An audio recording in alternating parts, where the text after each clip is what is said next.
Se você não sabe o que você gosta, você não sabe onde você quer estar. Né? E como disse o gato para Alice, né? Quando ela perguntou qual era o caminho, ele falou: minha filha, para quem não sabe onde vai, qualquer caminho tá bom, né? Então vai aí, vai para frente, para trás. Então o autoconhecimento é essencial para tudo na vida. Sim.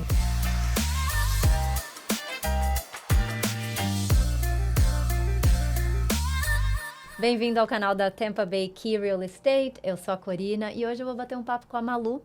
A Malu é uma cliente nossa que virou uma amiga do meu coração e a gente vai falar um pouquinho de tudo, vai ser um bate-papo descontraído. E vamos começar com Malu. Quem é você? O que você faz da vida? E aí depois a gente entra no onde você mora. Tá, obrigada, Corina. Um dos presentes que eu tive de comprar uma casa aqui foi virar tua amiga. Hoje eu estou aqui terminando meu mestrado em religiões. Tinha outra carreira no Brasil e resolvi mudar de carreira. Eu era advogada, dava aula de direito. E depois que eu comecei a trabalhar com meditação e yoga, eu resolvi entrar nesse negócio de espiritualidade. E a gente veio para cá para eu poder fazer um mestrado em religiões aqui na USF. E como é que você escolheu chegar na USF? Como é que foi esse processo? Eu não queria vir para a Flórida. Sério? Isso eu não sabia. Eu não. Você tentou Texas? Não queria vir para a Flórida. Eu tentei todos os lugares. Mas eu apliquei para a USF porque era um programa legal. E eu falei, é mais uma que eu vou aplicar, então tudo bem. E então a Flórida me escolheu. Tampa me escolheu. Eu fui aceita aqui, não fui aceita nas outras universidades. Foi um processo super corrido e no final Tampa me escolheu e eu adorei, porque eu sou apaixonada por essa cidade agora. Você já conhecia Tampa? Eu estive em Tampa, eu desci aqui no aeroporto no verão no verão de 2022. A gente foi para St. Pete, que meu filho foi fazer um camp no IMG. Então, a gente desceu aqui em Tampa, mas a gente nem veio para cá, a gente só ficou em St. Pete. E aí, quando eu apliquei para a USF, a gente até tinha ideia de morar em St. Pete, não aqui. Mas aí, depois, a gente, assistindo o seu canal, vendo as dicas, não sei o quê, a gente resolveu que ia ficar em Tampa mesmo. Então, não conhecia a cidade. Mas por que esse repúdio pela Flórida? Porque muita gente tem, eu acho a coisa mais importante para mim era o tal do furacão, que eu morria de medo. Isso eu não sabia. Vindo do Rio de Janeiro. Porque no Rio de Janeiro não tem problema. Eu tenho um amigo que fala, não, a gente tem que desviar de bala perdida no Rio de Janeiro todo dia. Aí são 2 furacões por ano, no máximo. E tá ali controlado dentro de uma época do ano. Exato. Hoje eu não tenho mais esse medo. A gente chegou 29 de julho de 2023. Acho que um mês depois a gente teve uma ameaça de furacão aqui. Eu tenho vizinhos maravilhosos que vieram de brinde junto com a casa. Eles super apoiaram. Olha, a gente vai se reunir para conversar o que precisa ser feito, o que você tem que fazer, né? Porque tem coisinhas para se preparar, né? E no final deu tudo certo. Aí depois veio 2024, que a gente teve um problema maior, mas a nossa casa ficou tudo bem, sem problemas. Então, hoje eu posso dizer que esse medo já não faz parte da minha vida. E, nossa, sou muito grata, felicíssima na Flórida. Amo isso aqui. Como que foi um processo? Porque também é uma questão que a gente tem essa conversa com muita gente, é uma decisão muito difícil de vou para um lugar que eu não conheço, que eu nunca vivi, não sei como é viver lá. E vocês decidiram comprar de cara sem fazer o teste do aluguel. Como é que foi esse processo de decisão? Por que vocês decidiram comprar antes de experimentar o aluguel? A gente não gosta muito desse negócio de pagar aluguel, né? E tendo a possibilidade de fazer um financiamento aqui, no final você acaba pagando mais ou menos o que pagaria no aluguel, né? Se estivesse alugando a do mesma imóvel. casa, né? Isso. Na minha cabeça não existia a possibilidade de falar, ai, não gostei, vou embora. Porque eu conheço os Estados Você já tinha vivido Unidos, aqui eu já antes? vivi aqui nos Estados Unidos antes, então não havia, nem me passou pela cabeça, será que vai dar certo? Não passou. Bom, nós já ajudamos centenas de famílias a se mudarem nesse decorrer dos 10 anos. A maioria das pessoas estão vindo de algum canto. Vem do Canadá, vem de outros estados americanos, vem do Brasil, vem de outros países da Europa. E eu costumo falar muito, e eu tento ser o máximo transparente possível e falar muito da minha experiência pessoal e também da experiência que a gente teve com as outras pessoas.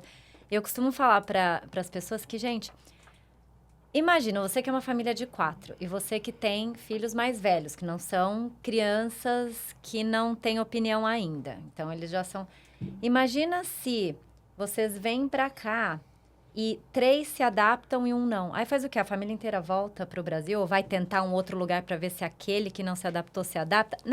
Na prática, esse negócio de testar para ver se vai se adaptar não é uma coisa muito realística, né? Porque a gente acaba se adaptando onde a gente está. E é muito mais fácil e melhor a adaptação se você está num lugar que você já escolheu para ser teu. Não é um apartamento que você não conhece os vizinhos, que você não pode fazer uma pintura na parede, que você não pode colocar, né, a tua alma lá dentro da casa. Então, eu acho que as pessoas que têm a preocupação realmente de adaptação acabam tendo uma adaptação pior, porque elas querem ter essa vida temporária. Assim. Exatamente. É óbvio que a gente não vai ficar num lugar que está fazendo mal para a família, né, para todo mundo. Mas eu acho importante as pessoas terem em mente que não é fácil, porque tem muita coisa que a gente precisa entender como funciona, a gente precisa se moldar, né, a cultura, a como fazer as coisas, mas também é preciso ter uma certa resiliência e boa vontade de todo mundo, porque qualquer pessoa que procure uma situação, uma mudança de vida, mas que procure, mas que tenha a intenção de que aquele resultado de felicidade venha na hora, eu acho que não é muito realista. E eu concordo super com você que é mais fácil a pessoa se adaptar num lugar dela, né? Como, óbvio, se a pessoa tem condição de chegar e já comprar uma casa, e se a pessoa não tem em mente essa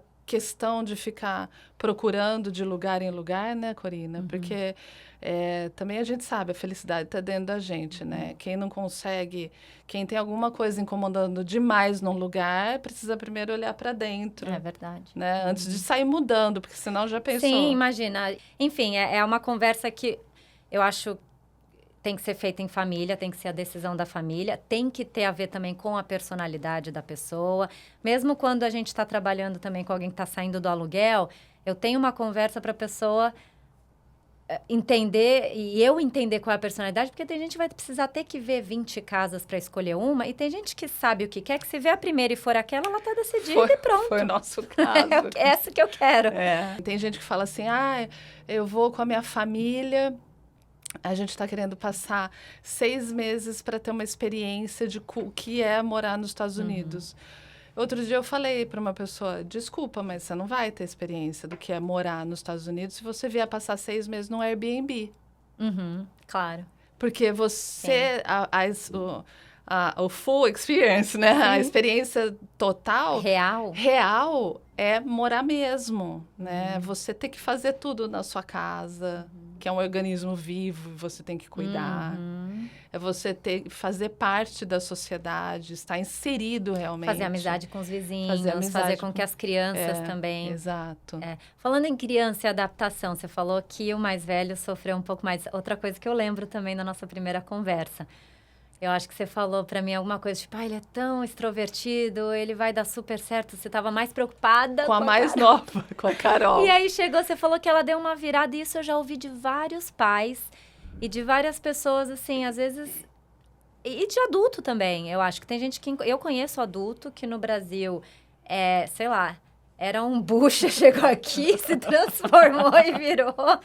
Ou a pessoa tem essa oportunidade de também se reinventar, né? O lugar onde você vive, o ambiente que você vive, determina a sua personalidade, com certeza.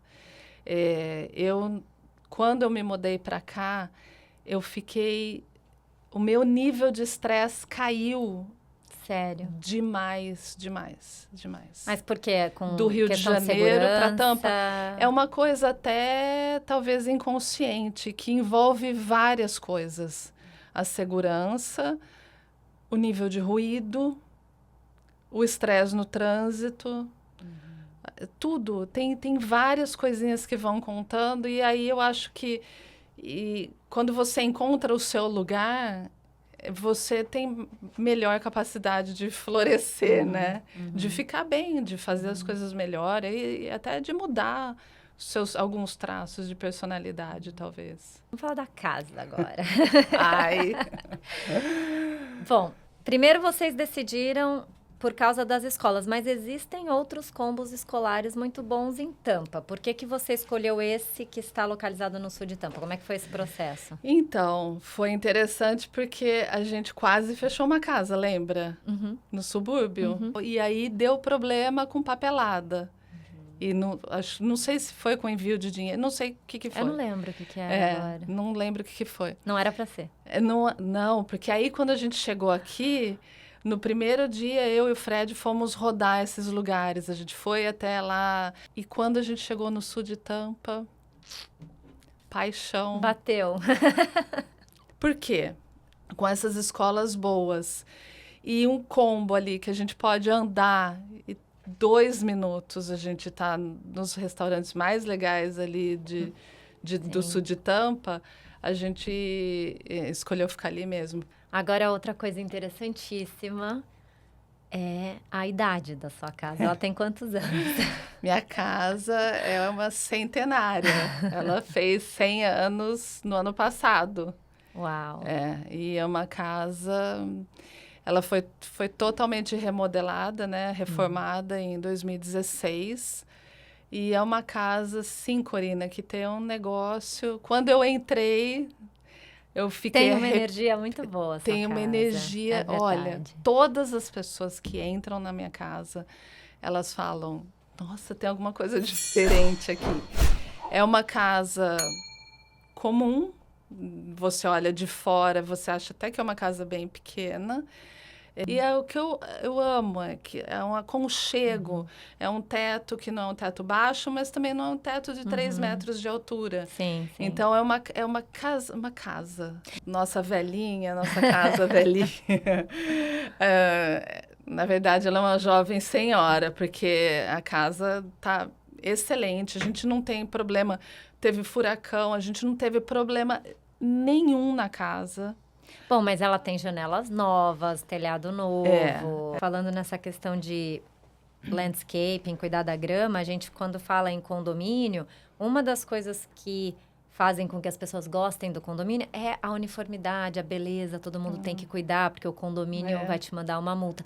Mas as pessoas não sabem que casa de rua também, no sul de Tampa, ali na tua rua, deixa você deixar o seu mato lá, você não vai receber uma notificação da cidade falando que você tem que cuidar da tua grama. Fora a patrulha ali do neighborhood, né? Dos vizinhos. Dos vizinhos, Sim, então, eles reclamam, tem que cuidar, tem que cuidar. Tem que cuidar. A nossa casa veio com landscape lindo e a gente mantém arrumadinho e eu acho que essa diversidade também faz o lugar ficar mais bonito, né? Não é tudo igual, todos os jardins iguais. Essa diversidade arquitetônica e também do paisagismo. Nas casas de rua.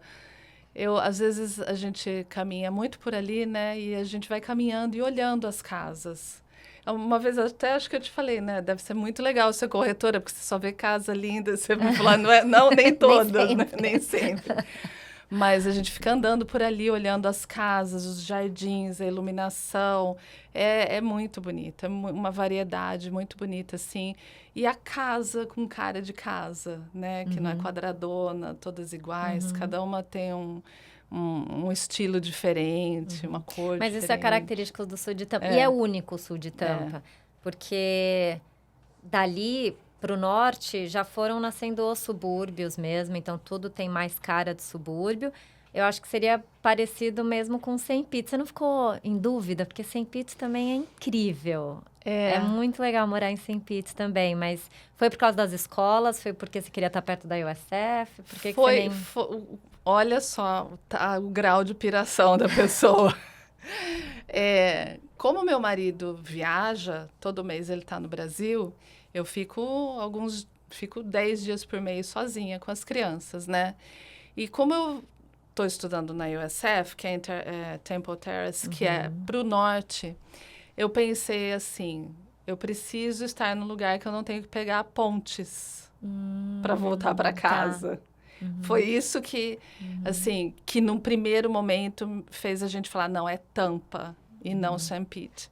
Porque, sei lá, tô em casa, ou, quer dizer, tô na universidade, tenho que voltar para casa, dá uma tempestade, fecha uma ponte, porque as pontes fecham, né? Sim, com neblina. Com neblina, com não sei o quê, um acidente numa ponte, acidente trava tudo, isso, não tem como. fecha uma ponte, como é que eu chego em casa e largo 2 crianças em casa?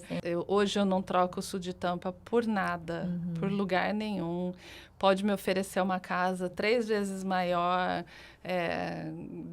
desse ano. Não troco, Corina. Mas você sabe que isso é uma coisa de sul de Tampa, Sim, e é único mesmo. Não tem nem como você comparar com uma outra área que você pudesse ir. Agora, os subúrbios, eles são um pouco muito parecidos. Até os próprios centros comerciais, quando você tem um âncora X, sempre tem as lojas YZ do lado. Então, é tudo muito parecido. E não é que um é melhor ou pior, é só o que agrada a Malu e o Fred e a família de vocês e o que vocês queriam para a vida de vocês. É isso que eu falo. Eu acho que se eu tivesse criança pequenininha, eu teria ido para o subúrbio. Eu teria ido para o subúrbio para viver num condomínio com uma estrutura de parquinho, de piscina, de convivência, né? Sim. Daquela pequena comunidade. Mas como meus filhos já estavam grandes, a gente resolveu fazer coisa de gente grande, porque ali eles têm mais autonomia. A minha filha, em Ipanema, nunca saía sozinha de casa. Eu acho que qualquer pai que tem filho no Brasil hoje, crianças, adolescentes saem de casa, você fica desesperada, né? Não dorme, tranquilo, esperando. Meu filho, quando começou a sair de casa... Rio de Janeiro, é um lugar ali que, né? Então, para a Carol, foi muito legal a gente estar num lugar que ela pode... A primeira vez que ela falou, mãe, eu vou até a CVS. E deu um negócio aqui, eu falei, mas espera aí, mãe, é aqui na esquina, não tem problema, né? Não tem. Então, isso é legal. Mas para criança pequena, realmente, eu acho que eu teria escolhido o subúrbio. São fases da vida...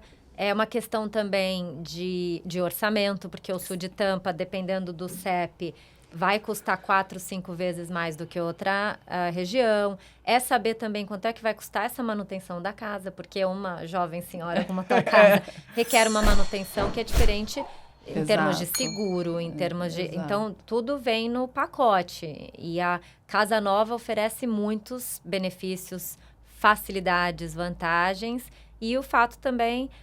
de ser mais até fácil de entender, né? E não ter erro ali. É fácil de se adaptar também no subúrbio. Eu morei 10 anos e fui super feliz, adaptei. Eu sou urbanoide. Mas, enfim, entender realmente o que você quer, como é que você vai ser feliz. E vamos mudar para falar um pouco da USF. Aliás, amanhã a gente vai gravar na USF. Você vai me apresentar. Faz tempo que eu não vou. A gente gravou um vídeo uma vez, eu acho que em 2018, a gente fez uma entrevista, na época, com o pessoal do Brasa, que era uma comunidade brasileira muito menor na USF, que aí foi crescendo. Então, tô animada. Mas Tá gostando da estrutura da universidade? Como é que é? Você tá fazendo mestrado? Tô terminando o mestrado. A universidade é uma universidade pública. A USF tem 52 mil alunos. É muito forte. Você sabe explicar, desculpa te interromper, mas Não, você sabe não. explicar essa questão de ser pública? Ontem eu estava tendo essa conversa com alguém que falou que não tem universidade pública, Claro né? Eu que falei, tem. sim, elas são públicas e privadas, mas não é, como no Brasil, no sentido de pública, então você não paga porque ela é pública. Você consegue explicar A essa diferença? universidade, você vai pagar pública e privada, mas a universidade pública ela é subsidiada pelo Estado, no caso da USF. Então, a maioria dos fundos que ela recebe, porque aqui é muito comum, né, ter doação de alumni, de ex-alunos, tal, que mantém muitas universidades. Tem essa cultura aqui. A universidade pública recebe fundos do Estado também. Então, o Estado é o dono do terreno, é quem construiu o prédio, é quem paga os professores. O Estado é o dono da universidade. E aí, mas isso não significa que você vai estudar de graça.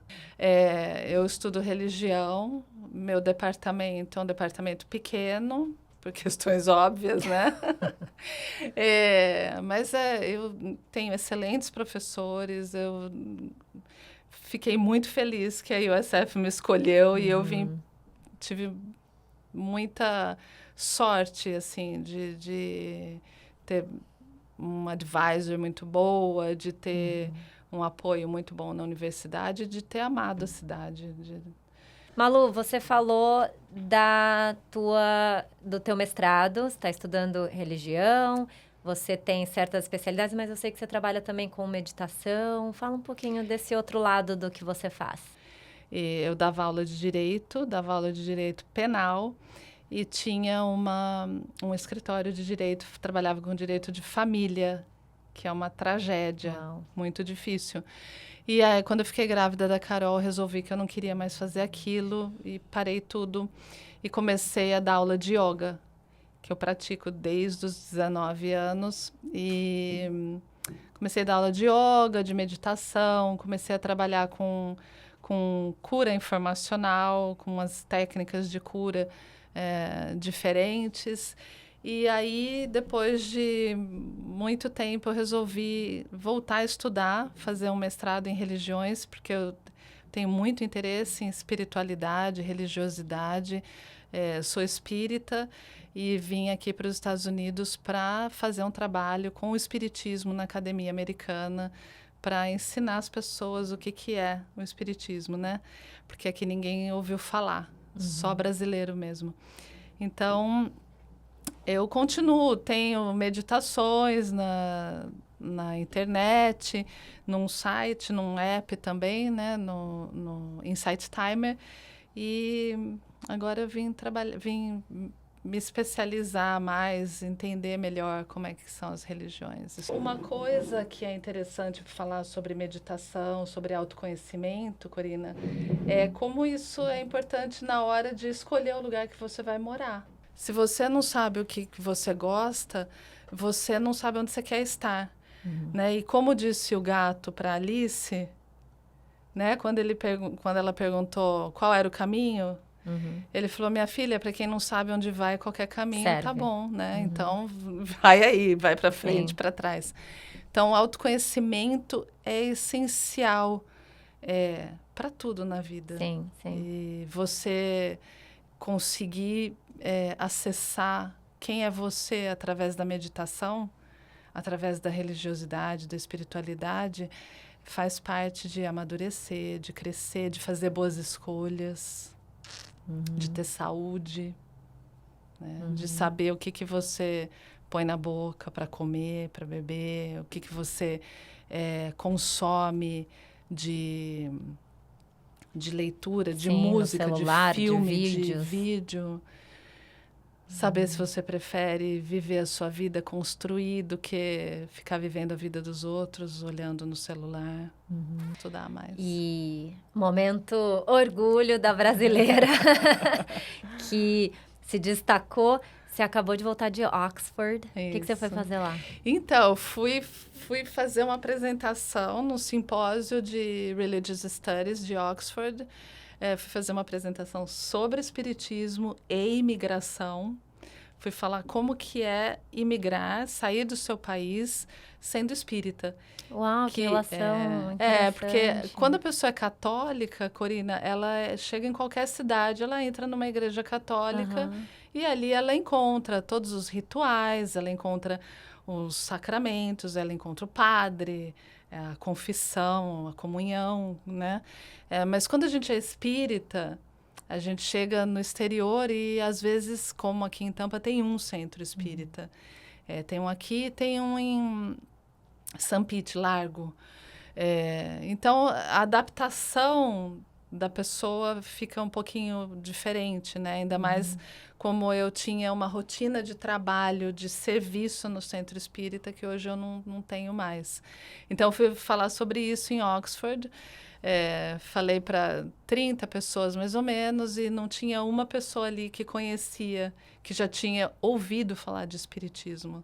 Uau. Então, assim, eu vim estudar aqui fora com o intuito de direcionar minha pesquisa para o espiritismo, para a espiritualidade, para a questão da saúde com a espiritualidade. E eu tive um bom encaixe de interesses com a USF nesse sentido do programa da USF, né? Eles te receberam para você realmente adicionar algo que estava faltando. Exatamente, nesse assunto. Quando a gente faz uma aplicação, né, para a USF, por exemplo, para qualquer outra universidade, você vai expor qual o seu interesse, o que você quer com aquele mestrado, né?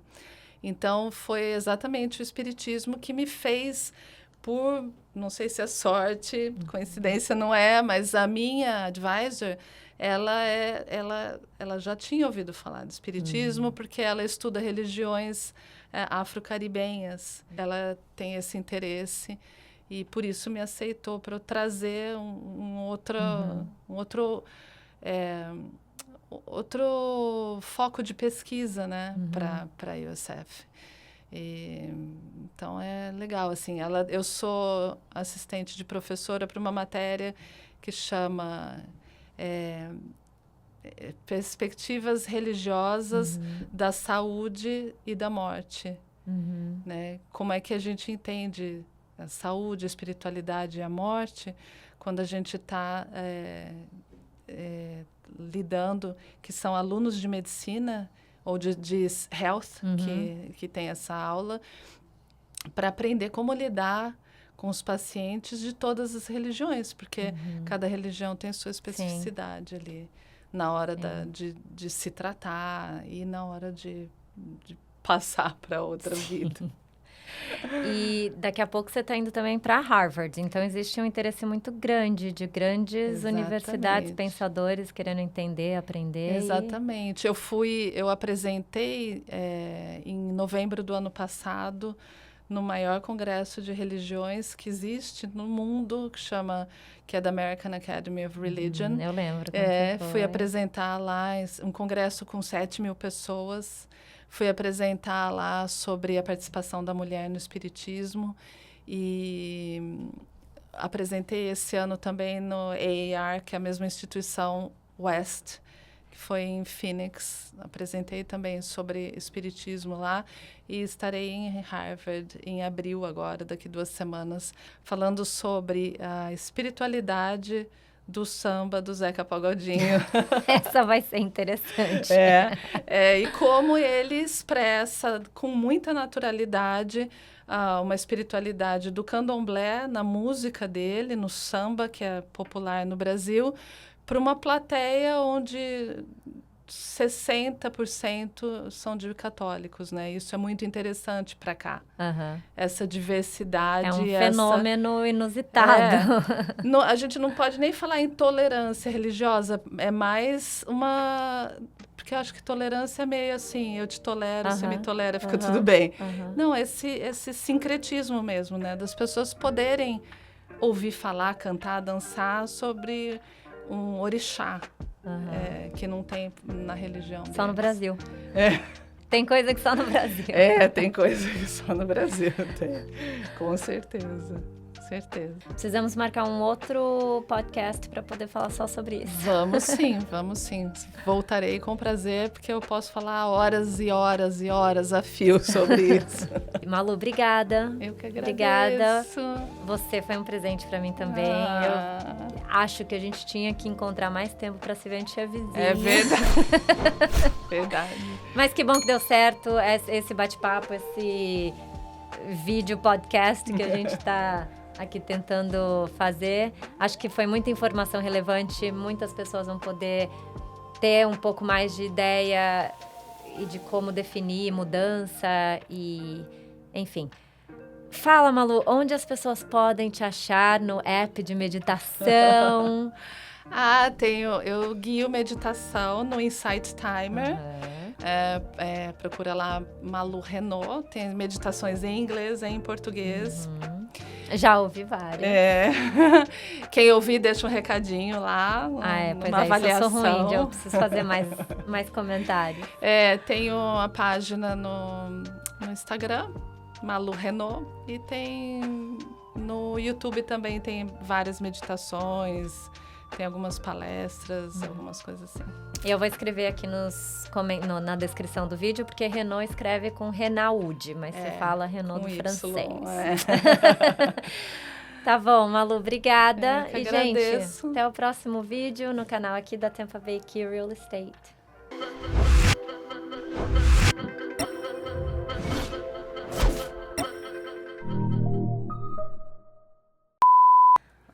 Bem-vinde. Só a introdução que era difícil, que eu tenho que olhar para a câmera. Você tá acostumado. Bom,